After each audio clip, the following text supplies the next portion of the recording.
The only thing in the building that belonged to him was a photograph taped inside a basement locker. Andre Whitaker had mopped the same 19 floors of the Eastgate after the city that didn't know his name went home. 22 years of it, and the mop was the building's, not his. He didn't know the man who'd just bought all 41 floors over his head would stop at that open locker one night and ask who the woman in the picture was. Andre would answer in a single sentence. And what he said would unbury a name a son had stopped saying out loud. Starting with a face that had been missing from a wall for 10 years, he clocked in at 10:42 most nights. The time clock was newer than he was at the job, a plastic gray panel that beeped when his badge touched it, and it had replaced the old paper cards somewhere around year 9. Andre still thought of his shift as starting at the moment the lobby went quiet, which was usually 10:50, when the last analyst from the 11th floor finally gave up and rode down with his collar open and his tie in his pocket, nodding at Andre the way you nod at a vending machine. Andre nodded back. He always nodded back. He was 63 years old. He made $14.40 an hour, which after 22 years was $4.10 more than he had started at, and he knew the exact figure because he checked the stub every 2 weeks the way some men check the score. His knees were bad in a way the clinic on East 55th called moderate to advanced, and on cold nights the left one talked to him on the stairs between 4 and 5, which was why he took the freight elevator after midnight, even though the day super had once told him the freight elevator was for freight. "I'm freight," Andre had said, and the day super had laughed and let it go. He worked the floors in the same order every night, top down, because gravity helped a tired man, and because that was how Renee had told him to do it a lifetime ago, when he could barely hold the handles straight. 19, then 18, then 17. He emptied the bins, wiped the glass on the conference rooms where men he would never meet, decided things about money he would never see, and he ran the wide mop down the long marble hall on the lobby level last, because the marble was the prettiest part and a man should end on the pretty part. The bucket cost the building $9 to replace.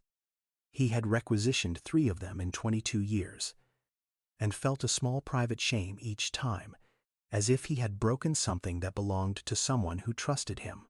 Nobody learned his name. That was not a complaint. It was just the shape of the work. The young ones called him sir if they called him anything, and the security guard at the desk, a kid named Tyrese, who was studying for a real estate license off a tablet he hid under the counter, called him Mr. Whitaker, which Andre liked because nobody else did. Tyrese came up from Georgia 2 years ago and still said y'all, and still flinched at the lake wind in November, and Andre had taken to leaving him half a sandwich on the desk some nights without saying anything, because somebody had once done the same for him in this same city when the wind off Lake Erie had felt like a thing with teeth. He did not tell Tyrese where the sandwiches came from. He did not tell anyone anything. There was a night in January 2 winters back when it got down to 9 degrees with a wind off the lake that the radio said felt like 11 below, and Andre came out to the loading dock at 1:30 a.m. to dump the gray water and found a young man folded into the corner where the dock met the wall, out of the worst of the wind, knees up, hood up, hands jammed in his armpits. Maybe 22, 23, the age Andre's son would have been if Andre had had one. There was nobody around to see, which is the only condition under which a certain kind of thing is worth anything at all. Andre did not call security. He did not run the boy off. He had been the boy. He set the bucket down and he said, the way say a thing to a skittish dog, "It's about to be too cold to be smart out here. I got a hot plate inside and there's no rule says I can't run it for 2. The boy looked at him with the flat, wary face of someone who has learned that offers cost. Andre had worn that face, so he didn't wait for an answer. He just said, I made too much greens tonight. You'd be doing me a favor, which was the same lie, the exact lie, word for word, and he turned and went in and left the door open behind him, because you don't drag a man in from the cold, you leave the door open and let him decide he's a man who walks through doors. The boy came in after a minute. Andre warmed a plate and didn't ask his name, and didn't ask where he stayed, and didn't ask how he got out there at 9 degrees with no good coat, because Renee had taught him that the asking is for the asker, and a hungry man owes you no testimony. They sat. The boy ate 2 plates and most of a third.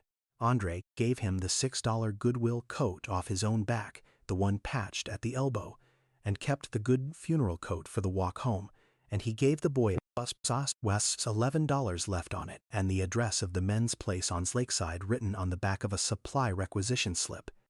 And he said they got beds till 7. Ask for Carla at the desk. Tell her Andre sent you. She'll see you right. There was no Carla at the desk. Carla had been dead 20 years. But the desk woman's name was Renita, and she was kind, and she would see the boy right.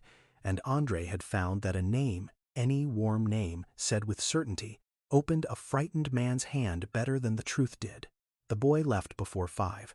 He never said thank you, and Andre was glad of it, because thank you is a debt and Andre had not been collecting.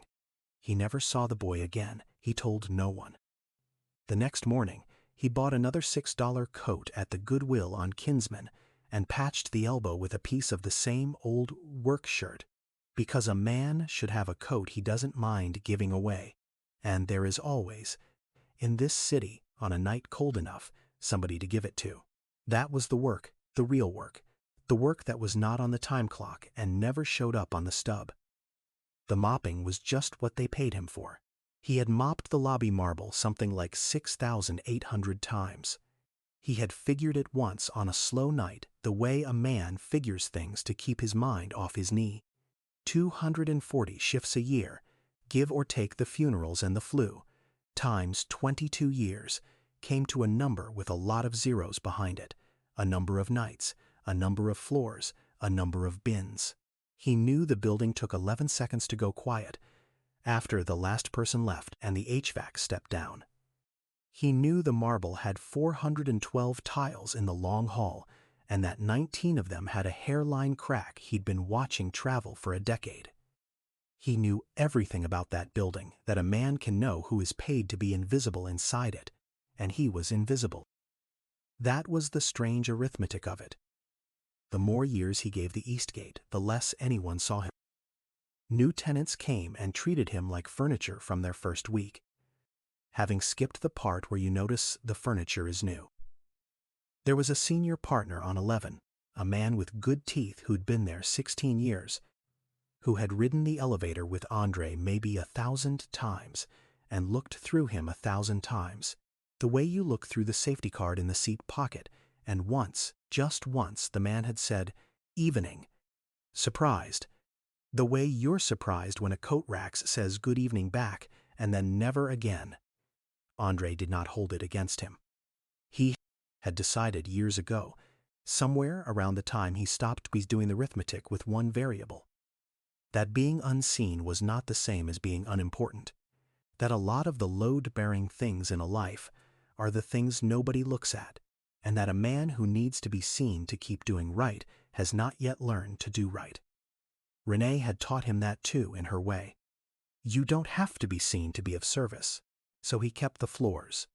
He kept the count in his head and his stub in his wallet and the photograph in his locker.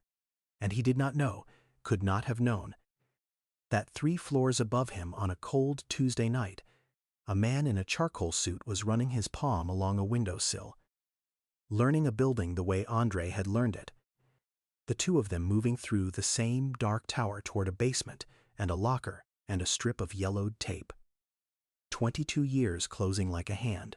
He lived alone in a 1-bedroom on the 2nd floor of a brick walk-up off Buckeye Road, rent $815 a month, and he had lived there 19 of the 22 years.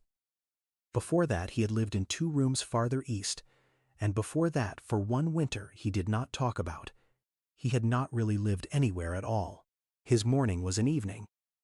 He got home around 6:15 a.m., when the buses were filling up with people going the other way, and he ate a real meal at a time most people called breakfast, and he slept until the light went orange in the afternoon. He cooked for himself the way his mother had cooked, the way her mother had cooked before her in Lowndes County, Alabama, where the Whitakers had come up out of before the Whitakers came up to Cleveland. Collard greens cooked down slow with a smoked turkey neck because his pressure couldn't take the pork anymore.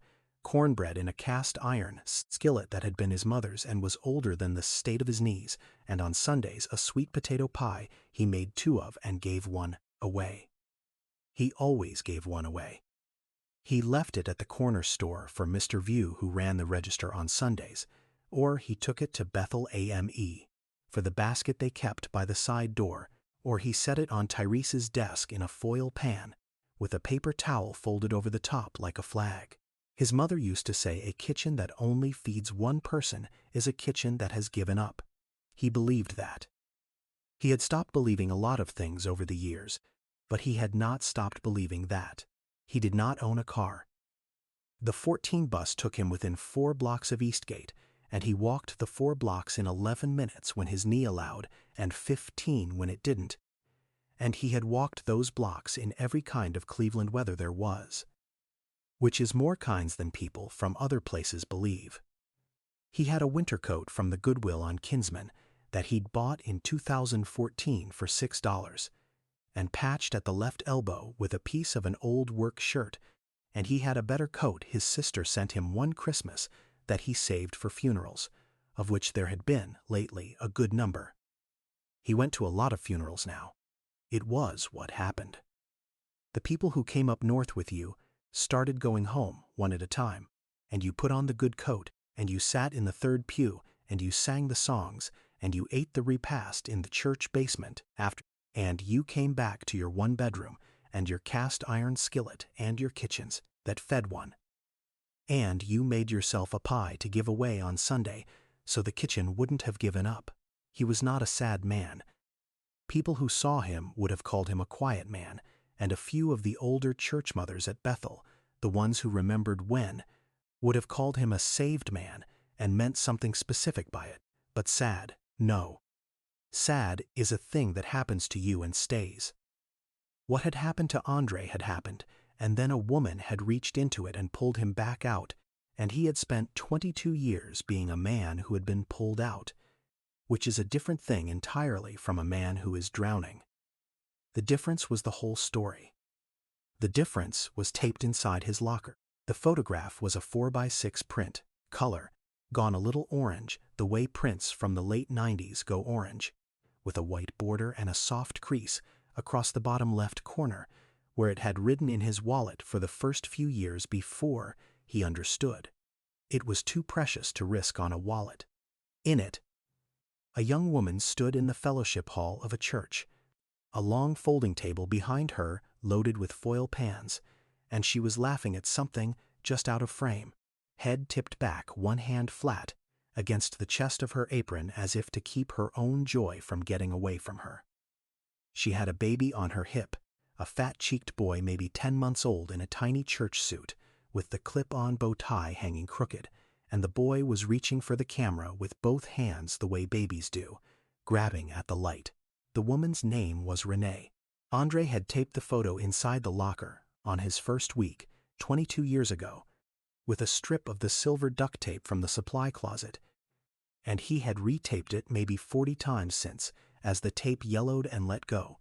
Always the same 4 corners, always squared up, until there was a little gray ghost rectangle on the metal that would outlast the photo, outlast Andre, outlast the building if buildings could be outlasted. New men had come and gone in the locker beside his. None of them had ever asked. Yous don't ask a man about the 1 picture in his locker. You assume it's his wife, his mother, his daughter, somebody he lost, and you leave it, the way you leave a man his coffee. It was none of those things, and it was, in a way, all of them. To understand the photograph, you have to go back.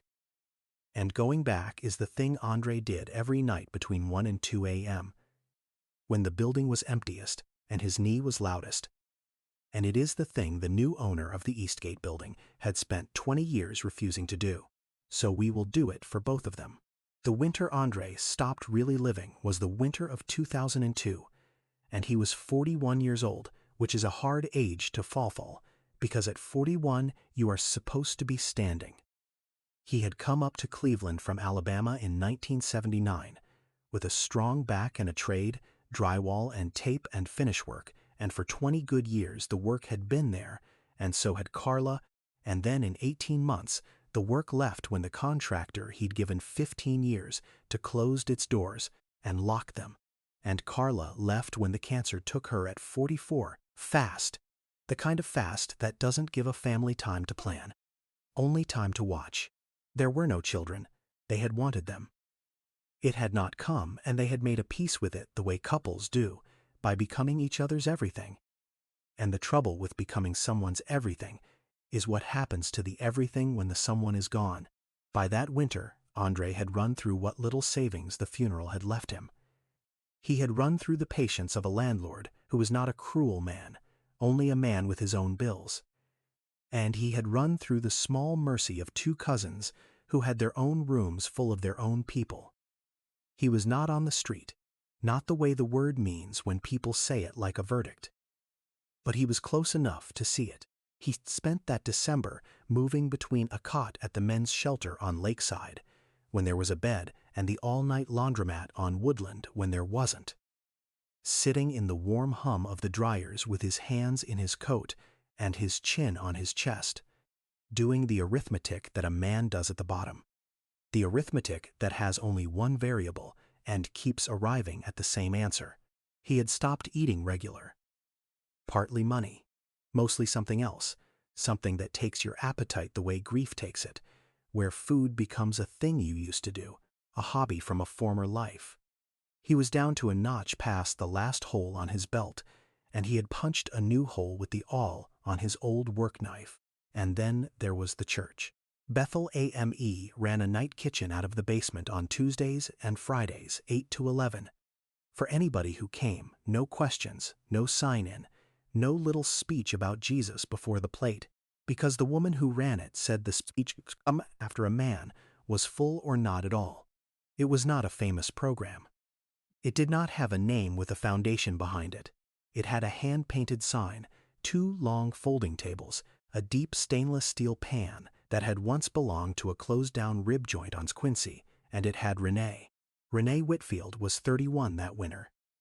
She worked days at the county hospital cafeteria, on the line, and on her 2 nights she ran the church kitchen, and she had a 10-month-old boy named Damon, who rode her hip through all of it because there was no one to leave him with, and because, she said, a baby in a kitchen makes hungry men remember their manners.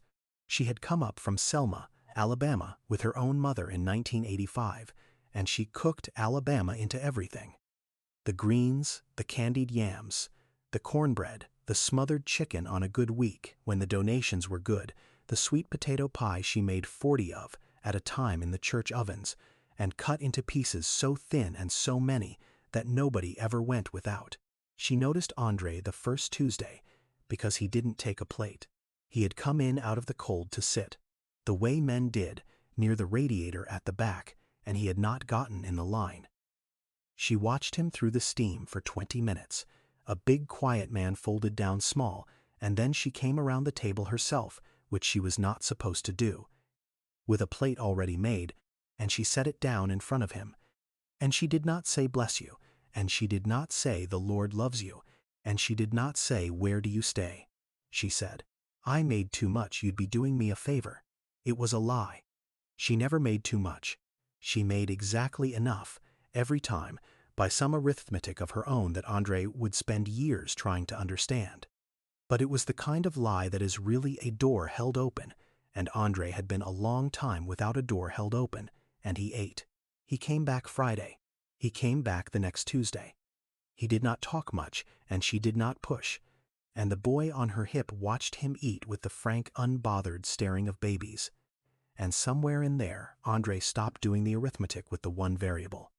He could not have told you. The night, it just stopped.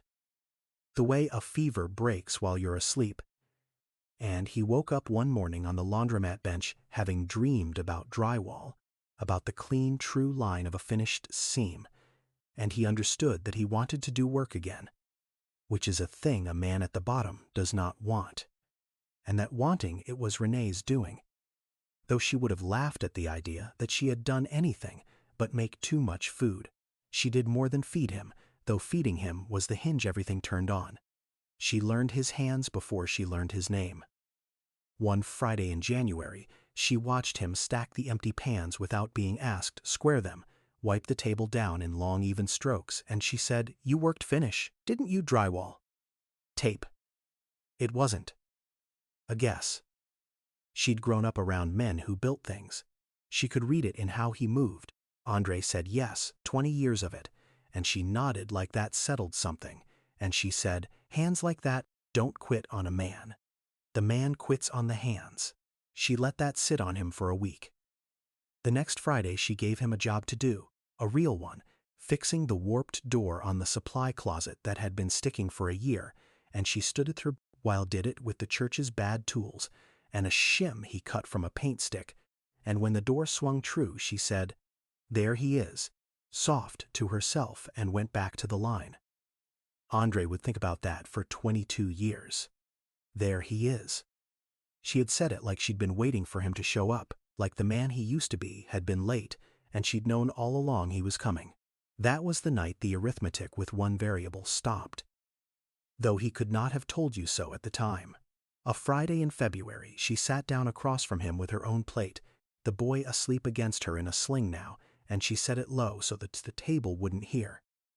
"My cousin Purnell's people clean a building downtown. The Eastgate. They're short a man on nights. It don't pay much and it's hard on the knees and you'd work alone."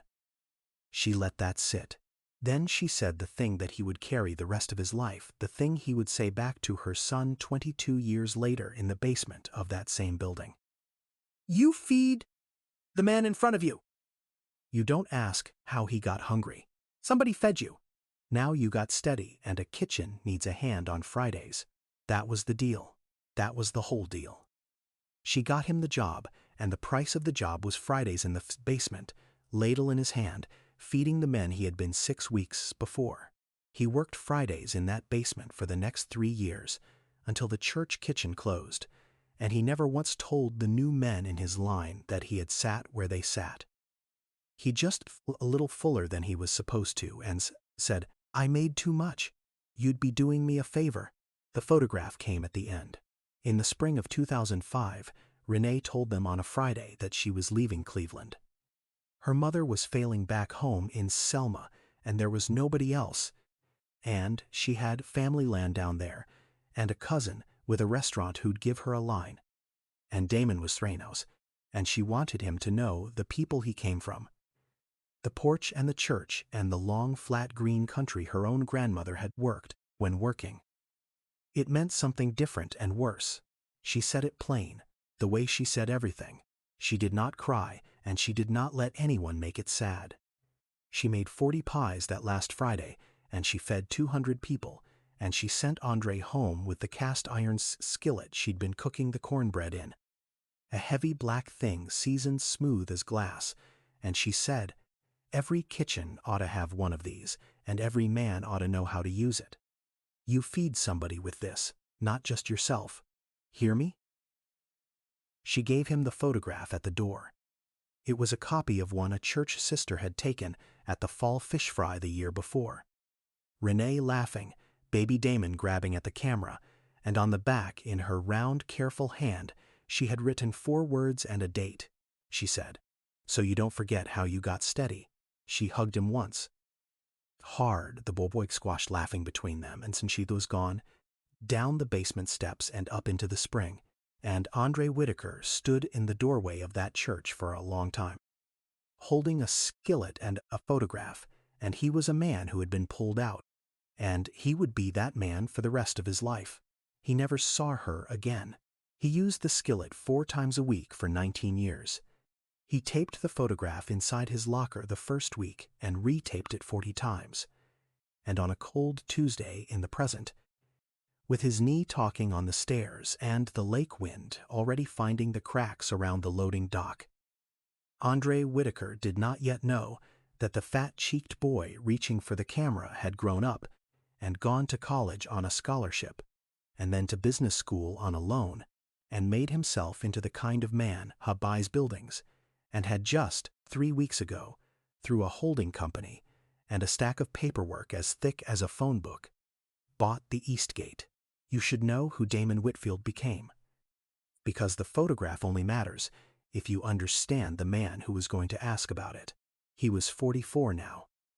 He ran an acquisitions firm out of a glass floor in a city 400 miles east, 11 people and a war chest, and what they did, stripped of the language, was buy tired commercial buildings in the middle of the country, refinance them, lease them up, and sell them to pension funds in 3 to 5 years.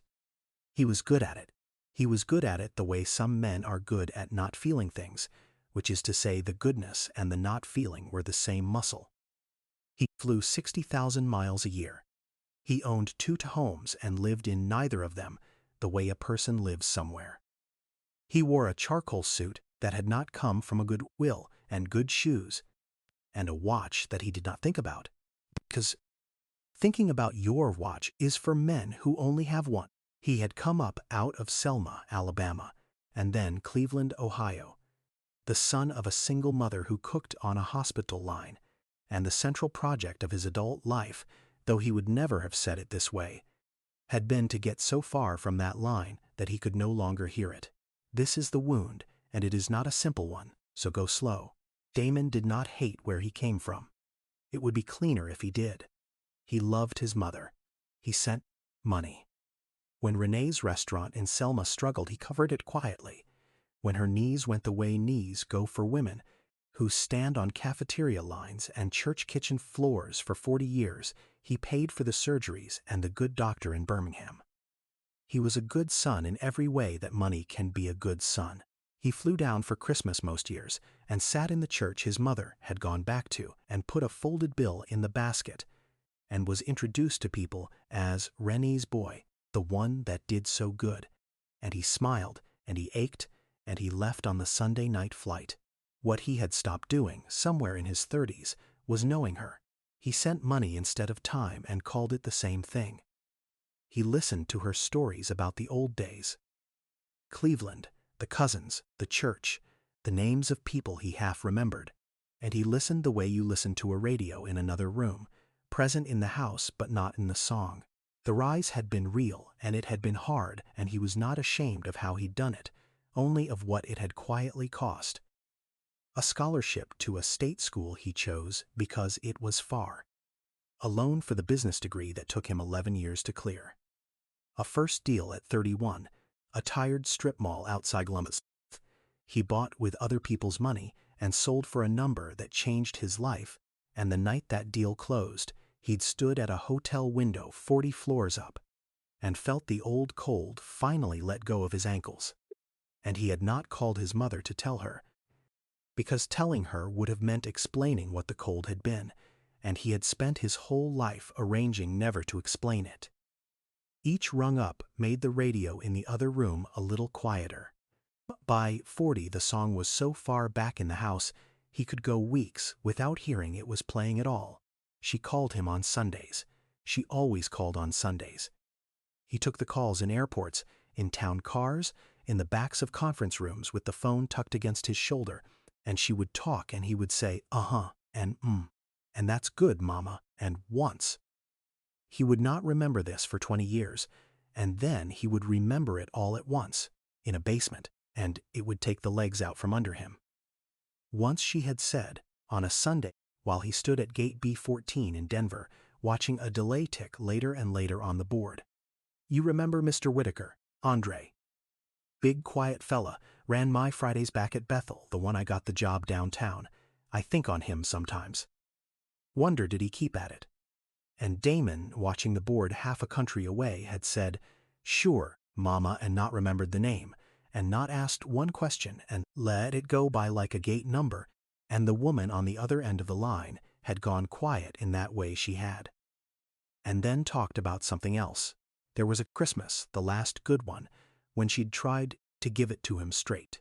She'd pulled a shoebox down from the closet in the Selma house, photographs, church bulletins, a funeral program, and she'd patted the couch next to her, and she'd said, "Sit with me, baby, let me show you who all kept us."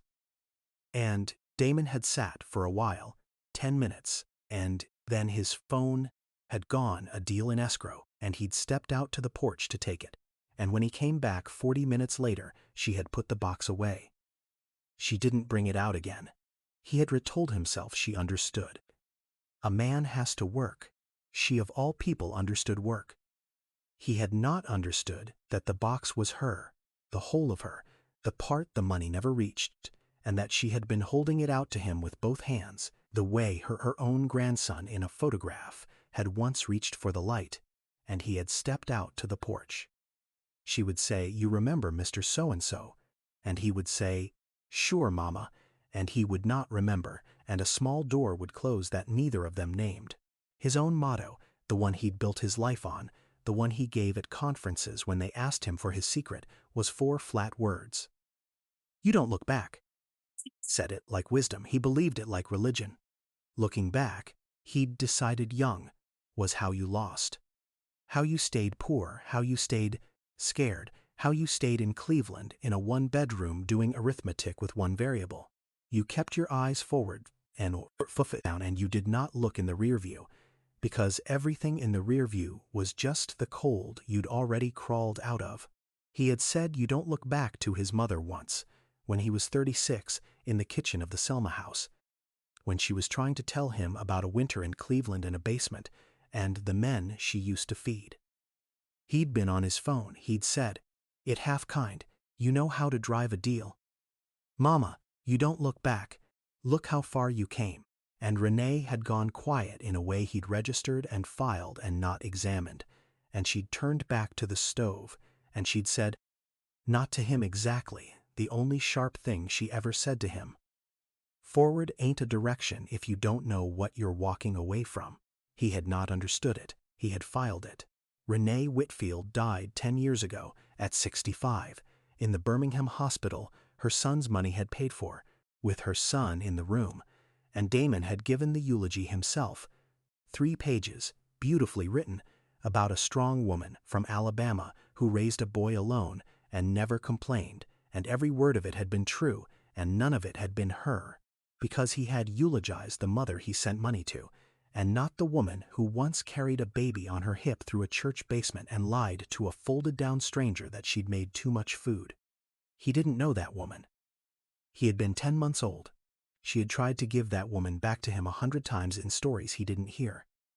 And then she was gone, and the stories went with her, and Damon had stood at a lectern and grieved a stranger he loved and felt, underneath the grief, a relief he would have hated himself for if he had let himself feel it.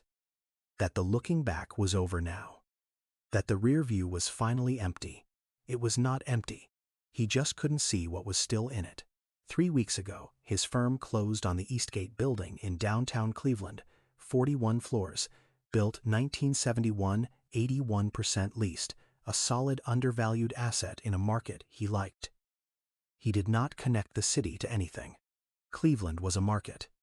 He had not lived there since he was 3 and had no memory of it, and the Eastgate was just a number in a spreadsheet, $58.4 million, and the spreadsheet did not know that 19 of its floors got mopped every night by a man. His mother had once handed a skillet and a photograph and 4 words written on the back. He flew in on a Tuesday to walk the building at night, alone the way he liked to, because a building tells you the truth at night that it hides during the day. Where it leaks, where it's tired, what the cleaning's really like when no one's watching. He liked to ride every floor and run his hand along the things people stopped looking at. He came up the elevator at 1:20 a.m.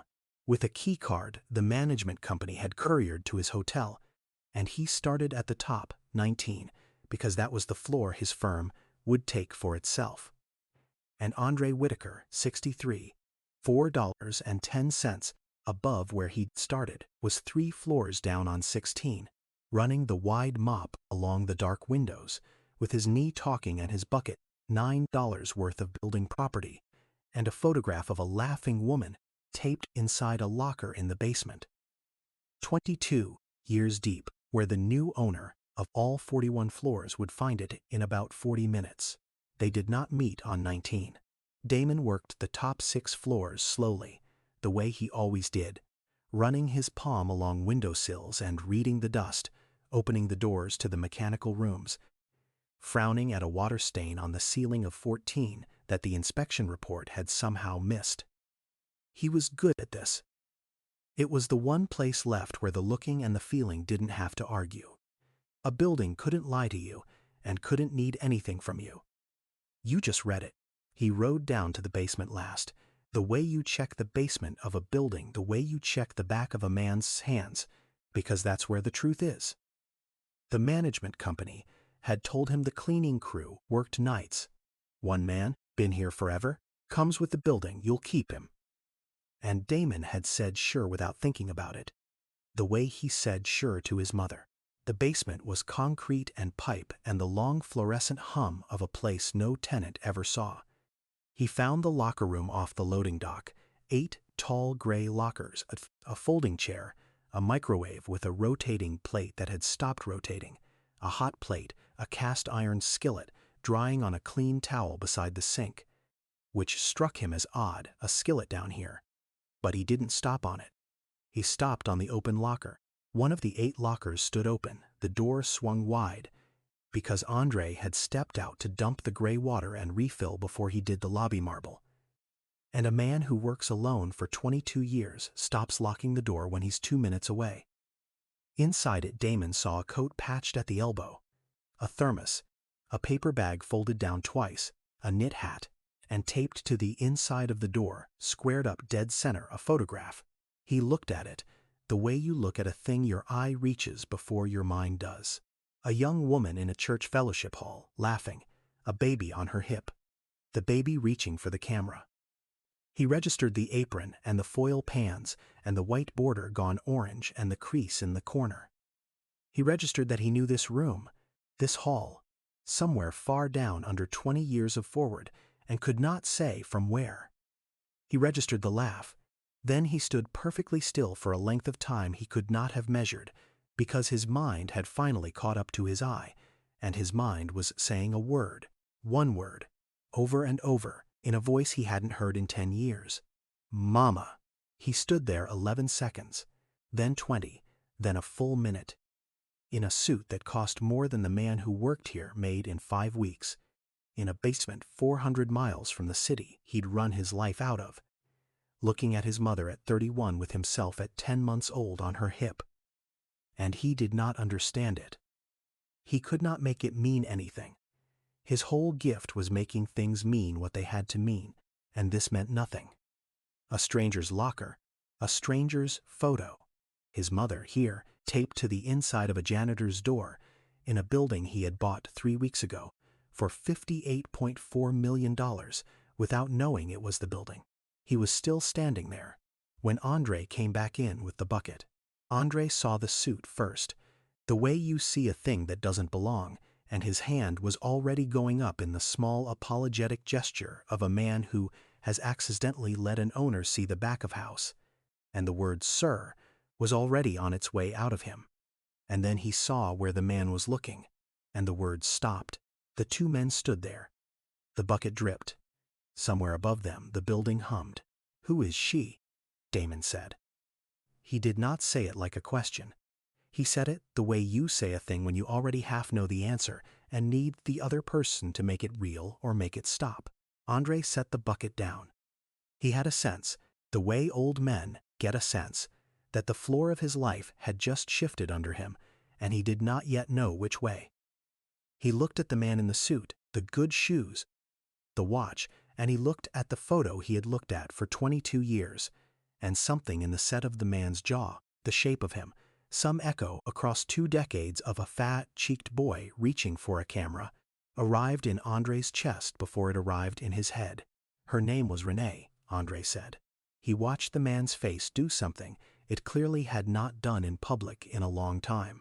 She ran a kitchen, Andre said, slow, careful, The way you walk on ice. At a church on the east side Bethel, Tuesdays and Fridays. Long time ago now, 22 years. He paused. She gave me this picture the day she left town. Told me it was so I wouldn't forget how I got steady. That's my mother, Damon said. His voice had gone strange and flat. That's the baby. That's me. Andre looked at the baby, grabbing at the light. He looked at the man.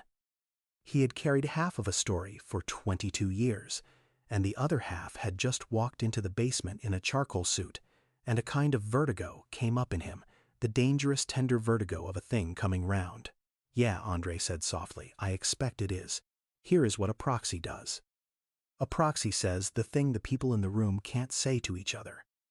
Sometimes the proxy is a child, sometimes a lawyer, sometimes a letter.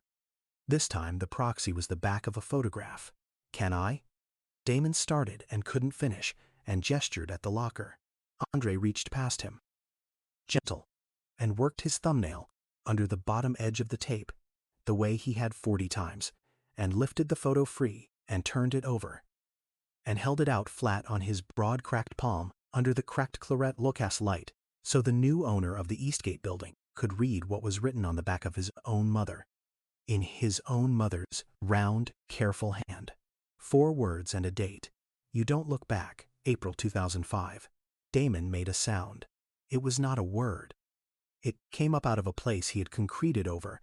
So long ago he'd forgotten there was a room down there at all, and it bent him at the waist, one hand flat against the cold gray lockers, to hold himself up, and for the first time in 10 years, for the first time since he had stood at a lectern in Birmingham and grieved a stranger he loved. Damon Whitfield cried. Not the way grief sounds in movies. The way it sounds in basements. At 2 in the morning, when a 44-year-old man learns that the 4 words he'd built a fortune on were not his philosophy, they were his mother's joke, her good joke, written on the back of a picture for a broke stranger she'd fed. You don't look back, meaning don't you dare go back to that laundromat, meaning eat, meaning live.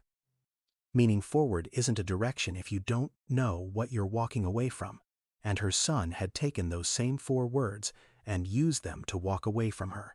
He cried the way you cry when you understand, all at once, the size of what you didn't know. He cried for the radio in the other room. He cried, for sure, Mama. He cried because she had said this man's name to him once, on a Sunday on a phone at a gate in Denver, the whole name. Mr.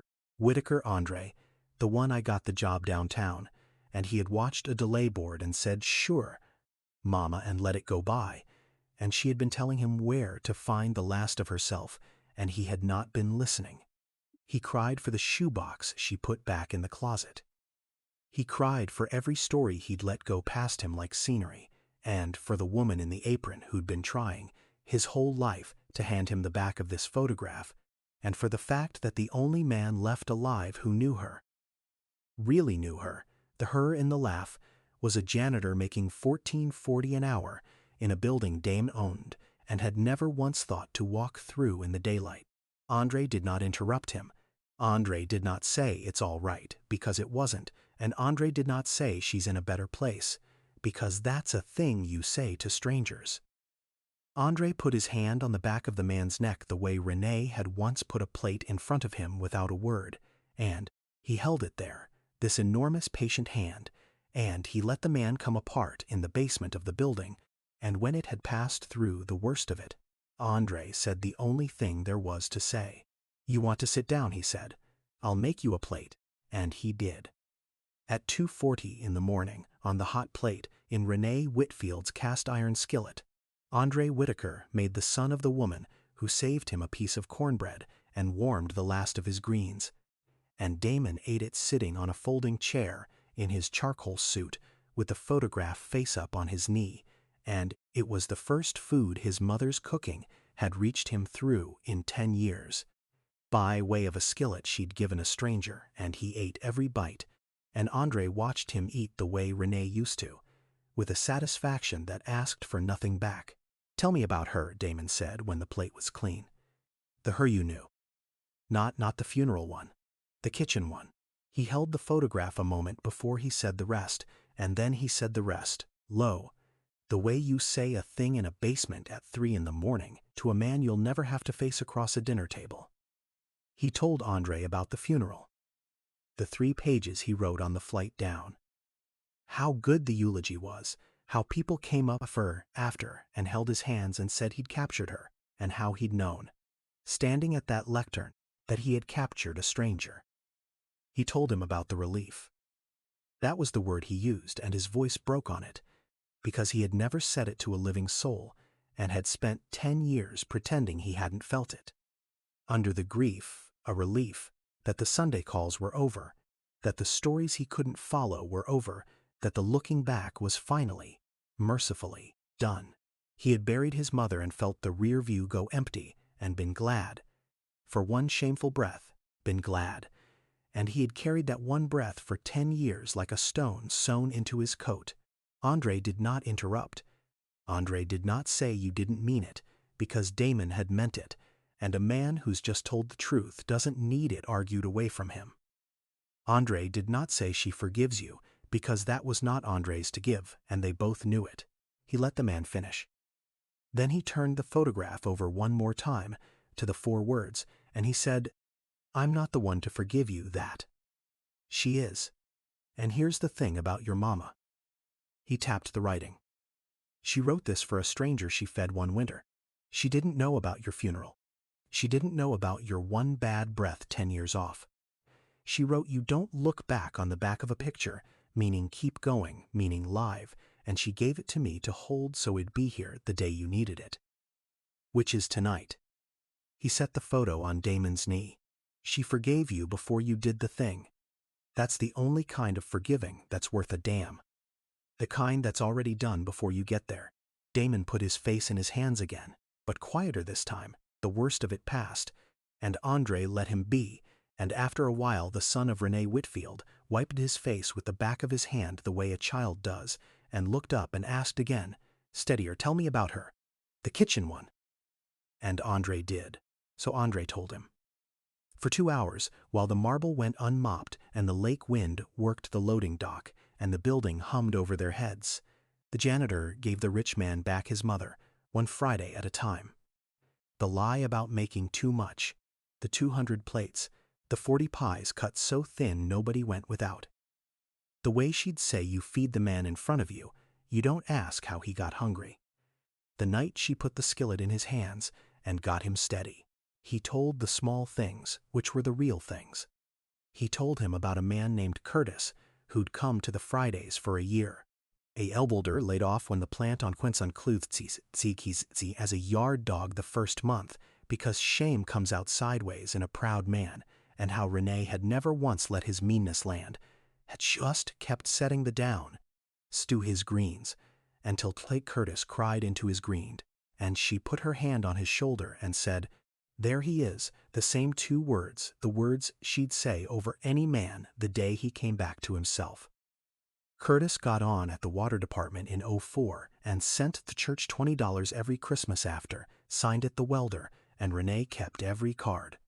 Andre still had Curtis's number somewhere. He'd call him about the funeral, he realized, out loud, and then remembered the funeral was 10 years old, and the 2 men sat with that a moment.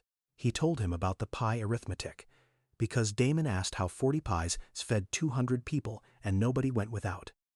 She'd cut 'em in 12ths, Andre said. Most places cut a pie in 8.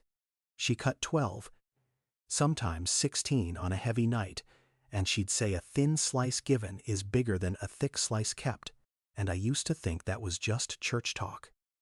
He turned the photograph in his hands.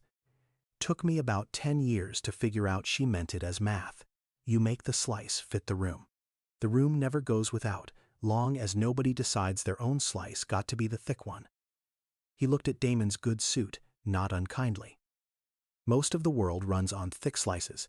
Your mama ran a kitchen on thin ones, and nobody starved. I think on that a lot. He told him about the Christmas the heat went out in the fellowship hall, and Renee cooked anyway in her coat, and about the boy. This'd be you, 3 years old, hard-headed, who used to pull the foil off the pans before they were served, and got fussed at and did it again.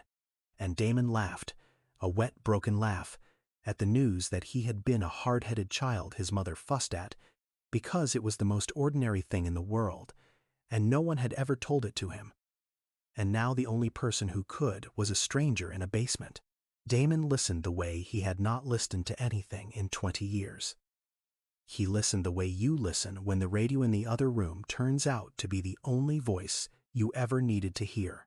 They talked until the cleaning was hours behind, and the first delivery trucks were backing up to the dock, and somewhere in there the practical part of Damon, the part that bought buildings, the part that was never fully off, woke up and started doing what it did, which was try to fix the thing with the tool it had. Money. I want to take care of you, he said. Whatever you need. You're done mopping floors. I'll set you up. A number. Name a number. And Andre, 63, $4.10 above where he started, looked at the son of the woman who'd lied about making too much, and he shook his head slow. I don't take what I didn't earn, he said. Your mama taught me that too, just not in those words. He turned the photo over and over in his hands. She didn't hand me money. I'd have taken it that winter and drunk it or worse. She handed me a Friday. She handed me a job and a skillet and a thing to do with my hands, so I'd remember I had hands. You want to do something with all your money? Don't do it for me. I'm all right. Look at me, I'm steady. He smiled, the first real smile of the long night. Do it the way she did it. How did she do it? Damon said, and he meant it. He was asking. The man who never asked was asking. She fed the man in front of her, Andre said, and the kitchen closed when she left 'cause there wasn't another fool to run it on no money 2 nights a week. He shrugged. There's men sitting in laundromats in this city tonight doing arithmetic, same as I was. There always is. Your mama'd want a kitchen open. Not a check wrote out to me. Damon Whitfield looked at the photograph and looked at the cast iron skillet, and you could see the dealmaker in him meet something the dealmaker had no spreadsheet for, and lose, and be glad to lose. The Renee Whitfield Night Kitchen opened 11 months later in the rebuilt Fellowship Hall of Bethel AME. Tuesdays and Fridays, 8 to 11, no questions, no sign-in, no speech before the plate. Damon's firm put up the money to renovate the hall and endowed the program so it would run after Damon, after Andre, after all of them, because Andre had said an endowment is just a kitchen that won't give up. And Damon had liked that enough to write it into the documents. They hung the photograph by the door, framed now, the orange print of a laughing woman with a baby on her hips on beside a small brass plate with 4 words on it. Not the famous 4. The real ones, the ones Andre gave them. You feed the man in front of you. In its first full year, the kitchen served just over 9,000 plates. Andre could tell you the number because he kept the count in a composition book the way he checked his stub, and he ran the ladle every Friday, 63 and then 64, knees and all. And he made the plates a little fuller than he was supposed to, and told the new men, I made too much. You'd be doing me a favor. He hired on a young cook to learn the Tuesdays, a kid named Deshawn who'd come up hard and needed a Friday of his own, 20 years old with a temper like Curtis used to have, and the same proud shame underneath it, and Andre never once let his meanness land, just kept handing him the ladle, until the Tuesday Deshawn stayed, late scraping pans without being asked, and Andre said, soft, there he is. And Deshawn didn't know why the old man's eyes went wet over a clean pan. Andre gave him the skillet to practice the cornbread on, because every kitchen ought to have one, and every man ought to know how to use it. In the second year, the kitchen served a little over 11,000 plates, and opened a third night, Sundays after service, and Curtis the welder, 61 now and retired off the water department, drove in from Maple Heights to run the Sunday line for free, because Andre had tracked down his number after all and called him, and Curtis had been quiet on the phone a long moment, and then said, Renee's kitchen's open again? And Andre said, yeah, and Curtis said, I'll take Sundays, and hung up before his voice could do anything embarrassing. Damon kept the Eastgate. He kept Andre too, but not on the mop. He made him something the management company didn't have a title for. So They called the building's caretaker, which was the truest thing anyone had called Andre's work in 22 years. He hired the night crew now, 3 men, and taught them top down because gravity helps a tired man. And he still left half a sandwich on Tyrese's desk some nights and told no one. Damon flew in more than his calendar liked. He'd taken to walking the East Gate in the daytime now, which the deal-maker in him would once have called a waste, shaking hands with people whose names he learned, asking Tyrese at the desk asked how the real estate exam was coming and meaning it. And on the Fridays he was in town, he stood next to Andre in the church basement, with his good shirt sleeves rolled up. The watch left at the hotel, and he served the man in front of him. The first night he did it, his hands shook setting the plates down. By spring they didn't. The men in the line did not know he owned a building 41 floors, high 400 miles of his love life away. They knew him as Renee's boy, finally, the one that came back, and a few of the church mothers who remembered when looked at him serving plates beside Andre Whitaker, and nodded to each other the way they did, and meant something specific by it. He kept a copy of the photograph on the glass desk on the floor his firm took, 19. The floor Andre used to mop first because gravity helps a tired man. Visitors assumed it was his wife and child. He let them. You don't explain the one picture on a man's desk. But sometimes, alone up there at night, the new owner of the building would turn it over and read his mother's hand. You don't look back, April 2005, and he understood it now, finally, the whole of it, that she had never told him not to remember. She had told a drowning man to keep his head above the cold. The forward she meant and the forward he'd built were not the same direction at all. She'd been pointing him home the whole time, and it had taken a janitor and a skillet and a photograph taped inside a locker for 22 years to turn him around. If this story made you think of someone who fed you when you were folded down small, a teacher, an aunt, a stranger at a back table who lied and said she'd made too much, call them this week, if you still can, and if you can't, feed the person in front of you. That's the whole arithmetic. It only has one variable and it always comes out the same. Here is the question I keep turning over, and I don't think it has a clean answer, so tell me yours. Renee saved a stranger and raised a son, and the stranger remembered her for 22 years, while the son forgot her while she was still alive. Who really kept her? The man who held her picture, or the boy who carried her blood? Is family the people we come from, or the people we don't let ourselves walk past? Tell me below, I'll be reading. Creator's note, persona switch voice, spoken by real human voice, not TTS narrator. Placement, after wisdom line plus 2's pause plus a note from the creator card. There's a line in the story tonight I keep coming back to. I'm not sure I wrote it right. It's the thing Renee says to Andre the winter he'd stopped eating. She doesn't ask how he ended up there. She just says it plain. You feed the man in front of you. You don't ask how he got hungry. The thing is, I'm someone who asks. I want the reason first. I want to know how a person got where they are before I decide what they're owed. She doesn't do that. She just makes the plate. I keep wondering if that's the harder way to live, or the easier one. I can't tell. Maybe it's both. If you're hearing this past midnight, after a shift nobody noticed, maybe you're the custodian on his last hour, the one that day people never learn to name. I wrote Andre for you. I don't know your reason. I don't think it's mine to know.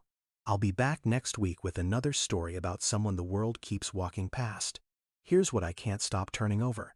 When someone's hungry right in front of you, do you feed them first or do you ask how they got there first? Which one did you grow up being told was the kind thing? There's a line in the story tonight I keep coming back to. I'm not sure I wrote it right. It's the thing Renee says to Andre the winter he'd stopped eating. She doesn't ask how he ended up there. She just says it plain. You feed the man in front of you. You don't ask how he got hungry. The thing is, I'm someone who asks. I want the reason first. I want to know how a person got where they are before I decide what they're owed. She doesn't do that. She just makes the plate.